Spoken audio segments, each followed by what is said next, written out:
How's it going, everybody? Welcome to Off the Top with Eric, Paris, and Red. Today, unfortunately, we do not have Paris and Red with us, but I do have a very special guest, my friend, Mr. Seth. Seth, how are you doing? I'm doing fine. Please refer to me as Sweaty Uncle, please. Sweaty uncle, sweaty uncle. Okay. God, it's like, you're so loud. You're so loud. Sorry. All right.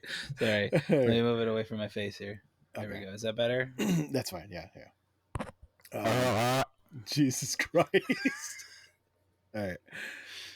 All right, yeah. So we actually recorded these one of these a long time ago, but it got immediately outdated. Like half the stuff we talked about was movie stuff, and then Mm-hmm. it everything we said was not worth bringing back up because it never Awful. happened. A lot of Just fan awful. casting, you know. So yeah, like I mentioned, Paris and James cannot be on today, so we are going to be doing a quick one. I don't know. This might go full one. It depends on how much Seth wants to talk. I got things to say. Okay. All right. All right. So we're gonna be picking up a little bit of TV news. I don't know. Are you a fan of the show, Seth? Of this show, of course. Okay, then you would have known that we talk a lot about FX's Shogun on this podcast. Oh yeah, Uh, I know yeah, that motherfucker. yeah, breakout hit this year. As far as TV shows that I've seen, there's a lot of stuff I haven't. Like, Sure. So Help Me Todd. Never seen Yeah. it. Now streaming on CBS All Access. Yeah. Okay, so the big news was the last time we talked about Shogun. It was actually interesting because it seemingly follows the trajectory of the book, even the ending of the book, and it was always sold as a miniseries. That's all it was ever supposed to be. It was never a continuing, season after season show. Uh, we were told 10 episodes and that's it. It kind of ends not much of a cliffhanger, but it doesn't. It For people that read the book, it doesn't really lend itself to, oh, they're going to be doing stuff after this. And for people that didn't read the book, they probably think, oh, we're going to see more after this. That's what Paris thought. So kind of getting involved with these rumors is Shogun star and also producer Hiroyuki Sanada has inked a deal to return for season 2 as Which one is he? he is Mortal Kombat Scorpion. He was in Last Samurai with Oh. Tom Oh. Cruise. Oh. Yeah. So he is Oh. actually the executive producer of the show as well. Oh. So he has signed a deal to it. Now, people in the industry have basically said that this deal is mainly to keep him from doing another project. So if they do want to do a season 2, he's not tied in doing another movie or show somewhere else. So this is to sort of lock him in if they do want to pursue a season 2. It's not 100% confirmation. Um, I don't know. but Like good. when are they gonna stop? Like, you know what I mean? Like, they just gonna go to the entire history of Japan Oh well, to that's the that's atom bomb? that's kind of that's kind of the weird thing is like I said, the show ends pretty much the same spot that the book ends, and it's like, well, the last maybe half chapter of the book is stuff that is kind of, all right, this is what's happening after these current events, like it kind of goes months in the future, but it explains it. So are you going to base your second season based on these 20 odd pages, or are you just making stuff up that's completely independent of the book? Yeah, it hasn't stopped um, anybody before. I mean, they made a whole movie about 13 pages of The Hobbit. that's If it's money's that's money, that's very true. Yeah. they're not gonna um, stop. yeah, I mean, I get what you're saying, and I mean, like, if we've all seen the numbers, Shogun is, I want to say it's FX's number one show that they've had so far. Like, it's on crazy numbers. A lot of people, a lot of Emmy buzz, a lot of award season buzz already for the show. So yeah, it would make sense that they would do another season, but I would hope that, because everyone raved about um, how detail oriented they were, of how much they wanted to stick to the book. It's kind of weird for them to be like, okay, fuck all that, season 2. Mm-hmm. Um, but yeah, Money's it, money. Let's get that. They made enough money on the bear. They got a surplus. oh god, The Yeah, Bear. Did Bear you watch season. The Bear? That's another show that I have yet to see, but it's one that people rave about, and I'm like, how the Yeah. fuck is it already on a third season? If you struggle with anxiety, you should not see it. It is triggering AF. It's the most anxiety ridden thing. It's so intense. Well, you worked in a kitchen though. For 2 months, yeah. but no, like that's something I've heard that people that like it it does something to people that worked in a kitchen or like in a Oh God, restaurant industry. And it made me remember. It I've made me never remember. I've never had to, so I was like, okay, maybe I should stay away from it. Like maybe it won't resonate with me. It's so yeah. It's like all of the worst parts of it. Just the endless what's in front of you, and you're never doing enough, and everyone's quitting and crying all the time. God. And then they come back in and they're like, I'll just finish the shift. I hate all you people. I hate you too. Like it's endless. And then at the end of the day, you're like, just like, I'm glad I survived with you, brother. It's like if you feel like the it's camaraderie builds. it's like war. It literally feels like you went through a battle every single day. It's so awful. I'm glad I had you beside me, And brother. beside me, brother. Let's go on a smoke break. Yeah. With our burned hands. Yeah. And then like what's the other thing that restaurant people say?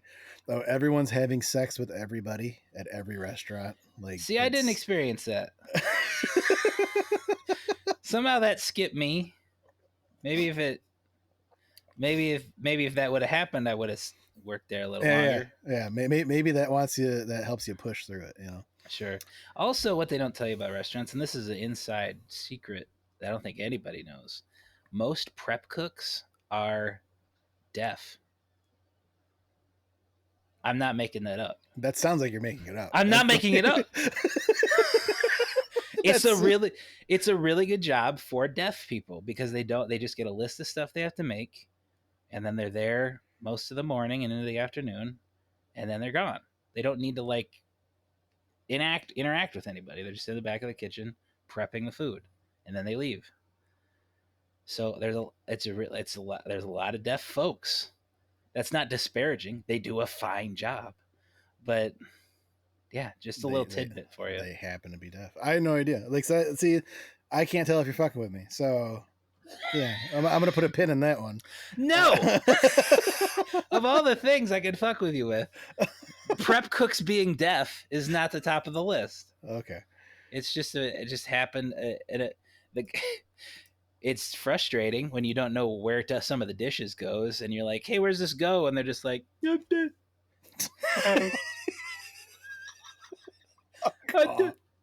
Fuck off. I got it. It's the calendar. Go with the calendar. All right. Moving on. Just a little side note for you. Yeah. Okay. It was fun. Okay. Speaking of Emmys, we're going to be moving on to a different kind of series. We were just talking about this yesterday. The Dropout channel, which I didn't know was actually the remnants of College Humor, but you love those guys. Yeah, so they've got a bunch of great shows. I love watching Dimension 20 on there. Game Changer's fun, yeah, but the very big news important here, people show is some of the best improv comedy on the planet right now. Yes, the big important news here is that Dropout is jumping into the Emmys with Game Changer and Very Important People. Unfortunately, Dimension 20 is not eligible for submission, but yeah, pretty damn big for, you know, I think it was like 10 years ago. Everyone was like, College Humor is going to be dead in 5. Like, there's no way. And somehow Sammy Reich, with all that Robert Reich's money, probably. And they do never let him forget that on at all the shows. Why would you? Yeah, but really good work from those folks over there. If you don't know the premise of Very Important People show, real quick, they blindfold them and have a makeup artist do whatever they want to them. And then when they see themselves in the mirror for the first time, they have to make up a character on the spot and be interviewed by a very stoic interviewer. Yeah, and I have yet to on the fly, just making shit up. And I have yet to see any of them not kill it. Absolutely Yeah. knock it out of the park. Yeah, they're really good. All of them. Like Yeah, they're incredible people. yeah, a lot of their shows like it's cool to see like if you're a fan of like if you watch a lot of YouTube channels, it's kind of weird that it's almost like in a network television format, but it's Hmm. cool seeing all the different shows they have and seeing the same people pop up and each one's doing different things, you know. Yeah, So it's a very cool spin on it. And again, it's super cool seeing that they are, kind of getting some buzz from an Emmy when they thought that network wasn't even going to be there a couple years ago. sure. So like it's And super and cool. they just started producing stand-up specials. Is Stand- it from the cast members of their shows? Most of them, yes. And Hank Green, Yeah. Yeah, John yeah, Green's yeah. brother. I think I did see a little clip of that. Hank Green has his first comedy special on there, and Adam from Adam Ruins Everything has one. Adam Conover, yeah. Adam Comb Over got him. And yeah, a bunch of improv comedy specials and stuff, and like artistic stuff. It looks really, really interesting. Yeah, It's it's good to cool. see a safe space for that cool stuff. It's cool seeing it grow. Yeah, that's the thing because I think people. It's kind of weird in the comedy space, and it seems like it's all on Netflix now. Like Hmm. that's kind of it. I think there's a big picture that's rolling around right now. The what is it? The Netflix comedy had sort of like a big get together. They took a big Oh, picture, the like Netflix is a joke festival. yeah, kind of like a class photo, and all the major big comics, almost all of them, are all in this photo. And it's Yeah. like shit. If you're a comedian and you're not on Netflix, there's not a lot of other avenues for you to do unless you're doing it solo on Well, YouTube. you can do a Amazon special. Womp womp. Oh, wait, is there any recent Amazon specials out there? Oh, they're endless. Yes, like and I hate saying this, but it's mostly, I don't want to say middling because that's rude. It's people you haven't heard of, Okay, and yeah, there's thousands of them. Just type in comedy special on Amazon. Thousands of them.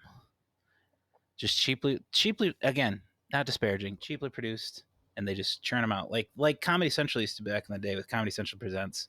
yeah. Just half-hour specials, just go all the time, God, those are great times. and the comedians would get like $5 for them. Yeah, yeah. But that's the thing. Like the back in the day, like you needed that to get anywhere. Like if you were gonna do a Yeah, I guess. tour, you had to have a set that people could watch on TV. So like that's when you needed Comedy Central. Now you don't need Comedy Central unless you want to watch South Park. That's pretty much it. South Park and Daily Reno Show. 911 is back and better than ever, baby. Yeah, I've always loved It's the funniest, one of the funniest shows ever. I've been rewatching the old stuff. It's just endless. Yeah, it's Endless good. another one where you watch it and you're like, oh shit, that guy was in it. Yeah. And he's like the biggest comic in the world right now. Yeah. Keegan Michael Key's in every episode. George Lopez was the mayor. Yeah, Like Nick Swartzen was in there a Nick bunch. Swartzen, Terry. Yeah. Yeah, another good ass show. Never stops. All right, moving on to more TV news. This is one that I kind of need answers for because obviously everyone knows how big The Office was. The original Office in the UK comes over to the US. It becomes a smash success. It has way more seasons than the original one did. But there's a report going around. A Greg Daniels and Michael Coman series gets a Peacock series order, and it is a new Office show. Balls. Yeah, I and say balls to that. well, I mean, don't get me wrong. We were just talking about with Shogun and like the money. Like, of course, money's going to speak in this. Yeah, and they and just some fucking executives just like looking at a paper with numbers on it and going this, Yeah, but not what people actually want. Yeah, the casting is curious. Like you have Curiouser. you have Domhnall Gleeson, who is Great actor. and yeah, in most regards, a good dramatic actor. Yeah, And then you have Sabrina. I'm gonna he can butcher her last he name. can do comedy too. He was in Frank. I don't know if you saw that. Yeah. He can do I'm comedy. not saying he can't do it, but it's just a weird choice for Domhnall Gleeson. Yeah, I would expect a movie like it's kind of weird that Domhnall Gleeson is attached to this. I guess. And then you have Sabrina Do it. Impecatori There you go. from the White Lotus. I don't know if that's how you pronounce her last name. Impecatori. But yeah, it's really weird to see that they're doing another Office show. Yeah, it's not gonna have the magic of the old stuff. I think we all know that. It's gonna do like do you remember the very last season of Scrubs? The very last. I try to forget. We all do. We all do.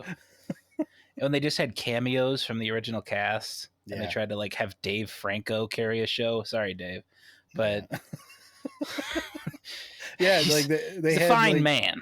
Yeah, they were like, we're gonna not have the main cast, and we're gonna make everyone try to hold a show with just a bunch of new people they've never seen before. Yeah, it was awful. Then that's what they're gonna do with this. I think they're just gonna have like, Angela's here. Oh, she works on her own. Like all the characters. The reason Office is great because they all worked well together. But like, you get one of them on their own in their own thing. It's just like, oh, they're just annoying. Yeah, they don't have anyone to play off of. It's like Joey following Friends. Listen, I loved that show. Right? I remember that lineup because it was the Whoopi Goldberg show. She had it was the I swear to God, the Whoopi Goldberg show, and then Joey. Did he follow Whoopi Goldberg? Whoopi Goldberg had a sitcom which lasted as long as Joey did. It was the greatest night of sitcom comedy in the history of NBC. Yeah, Whoopi and Joey. I do vividly remember because my family was like big on Friends. Like we watched that shit religiously. Wow. And I do recall the season finale or series finale of Friends, and then it led into the first episode of Joey. Oh, yeah, I forgot about that. yeah, that was just a terrible idea. Yeah, because like it literally ends with like, all right, everyone moves out of the apartment. They're still in New York, but everyone moves out of the apartment. And the idea was that Joey alone was going to go to Los Angeles and try to be a serious actor, which was weird because in the show he already was an actor on a daytime television show. Yeah. Yep.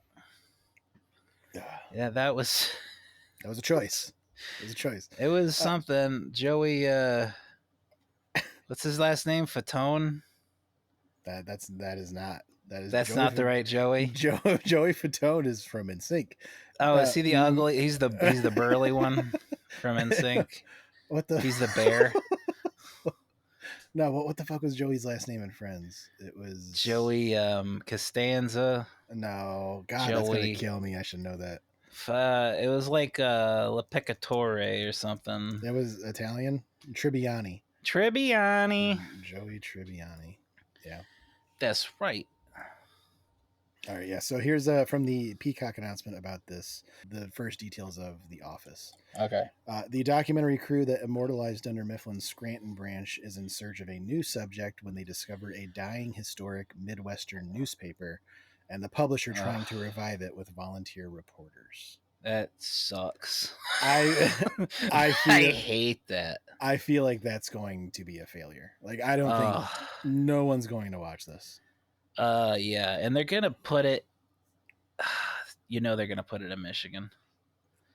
They're gonna put it in like Centerville, Michigan, or some horse shit. And it's not gonna look anything like it.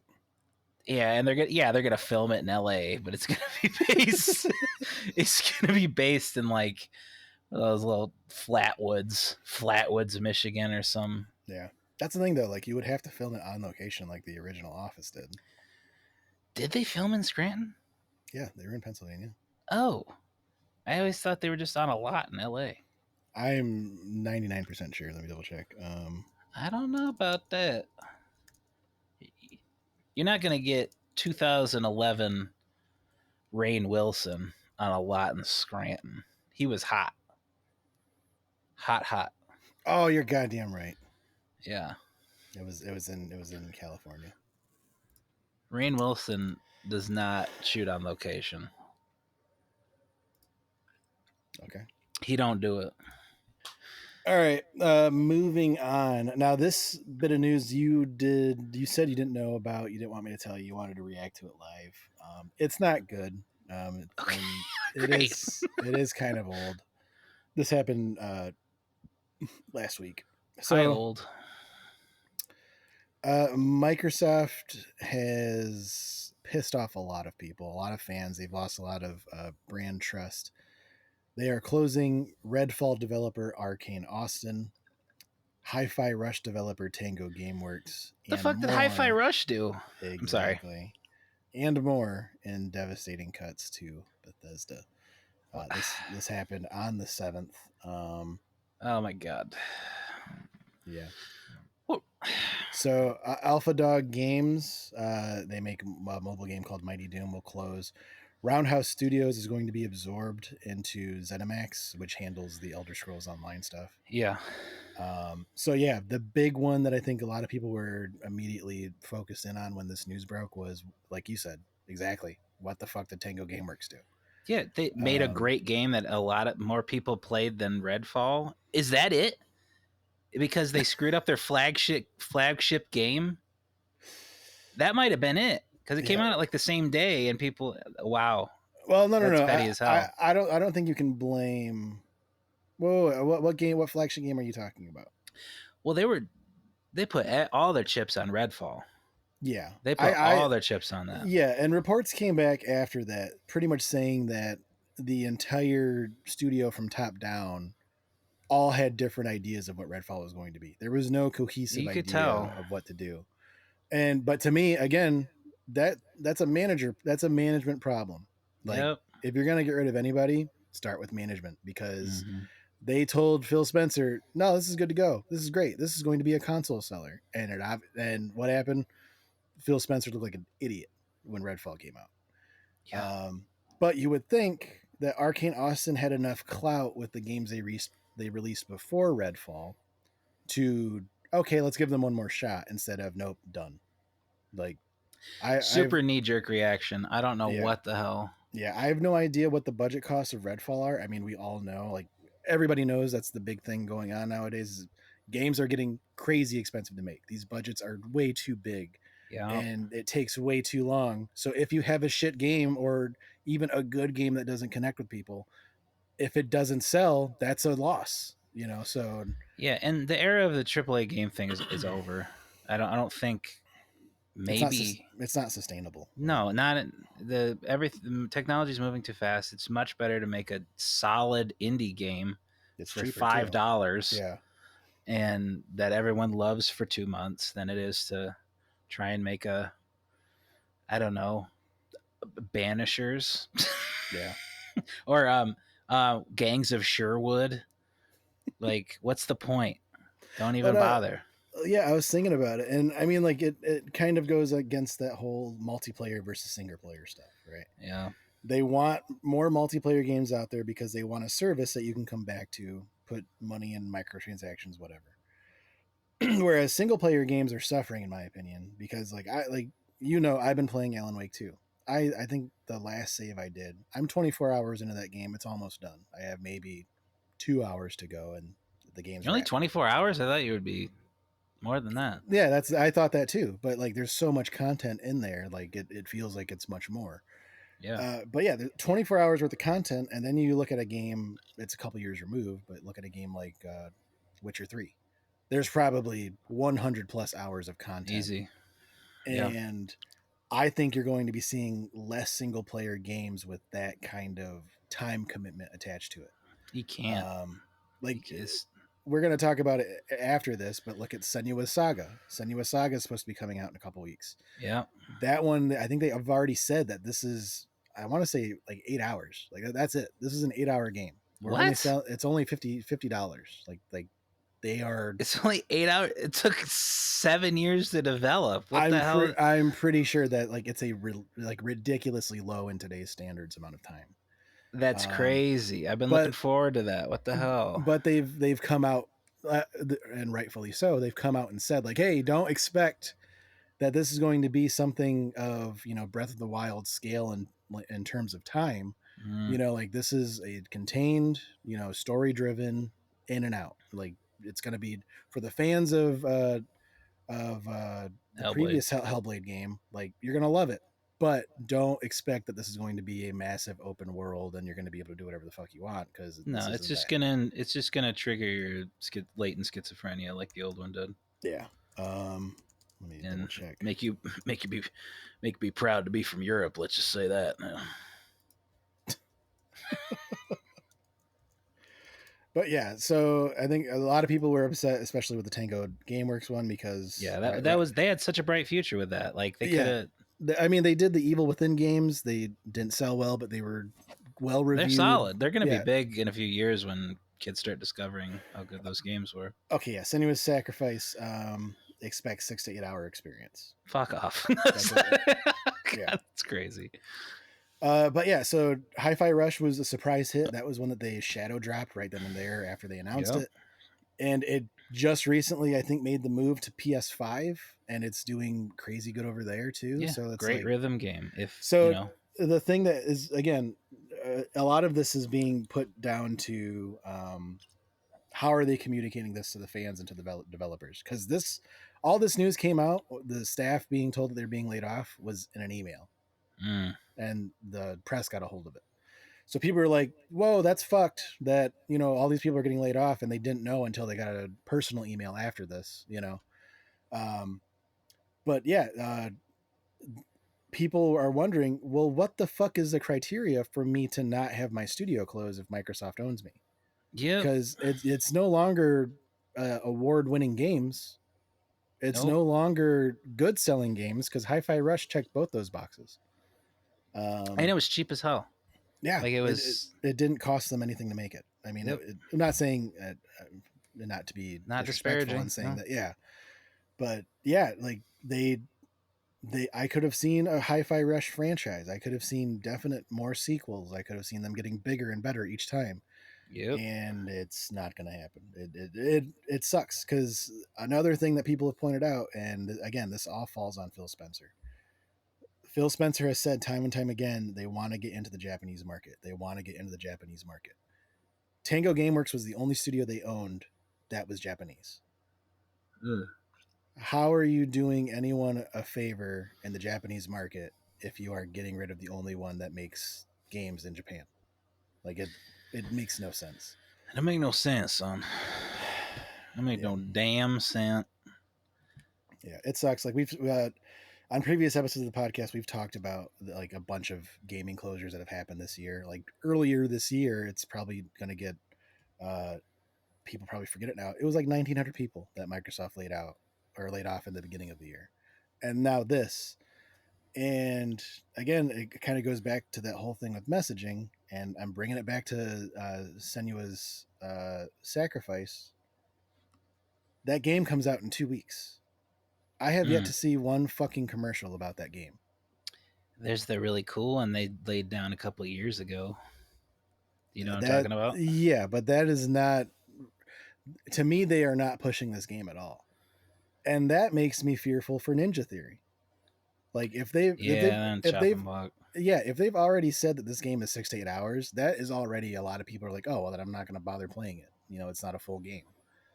So to lead with that $50 and then have no promotion when this is supposed to be like your true next gen title, like to me, what the fuck is going to happen in Ninja Theory if sales are understandably low? I'm telling you, man, we gotta get PlayStations. It's over. You've been saying that for a long time. Yeah. You've said Switches at one point. I got a Switch. That's right. You need to get one so we can go to each other's island in Animal Crossing. So we got a little bit of time here. We might not get the whole hour, and that's fine. The whole hour. Let's talk about your experience working in the restaurant industry. Let's Why? Because you want to hear this shit? Okay, hold on. Actually, no. I want to talk about it now. No. Let's talk. Do you want to talk about that, or do you want to talk about the dairy farm? I don't want to talk about either. I could talk about the dairy farm with you for hours. No, I'm talking about this fucking. I got a couple of things to say to the Applebee's on the corner. Okay, I'm not gonna. The corner. Yeah. I'm gonna say exactly. Jennifer and Priscilla manager there. Yeah, Matt, you mother. Anyway. Yeah. Yeah, you were there for two. It was before COVID. I think it caused COVID. Yeah, like this was the ground zero. I think I was patient zero. Honestly, I was there, and okay, so there was a couple of incidents. First was the spoon incident. I don't remember that one. Well, I didn't talk about it because it was fucking awful. Well, no, I think the one I do remember is when you cut yourself on a knife. I think it was. Oh, I cut myself every other minute on a knife, and then burned my hand, scalded it. I remember that. Cauterized the wound, and then had to wash hot skillets with the steel wool, so to cut my burned hand even more. Yeah. But the spoon incident was really cool because I had this big old tray of spoons, and I'm going back to where the spoons go, in the spoon corner with the spoons, and I slipped and fell. Spoons go all over the place.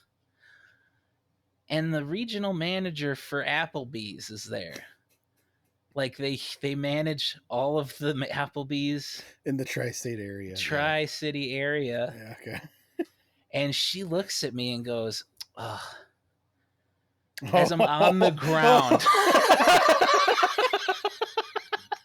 I'm on the ground. What's that fucking Pepe meme? Yeah, like, he's looking up. Yeah, that's exactly what it was, dude. That's exactly what I was holding.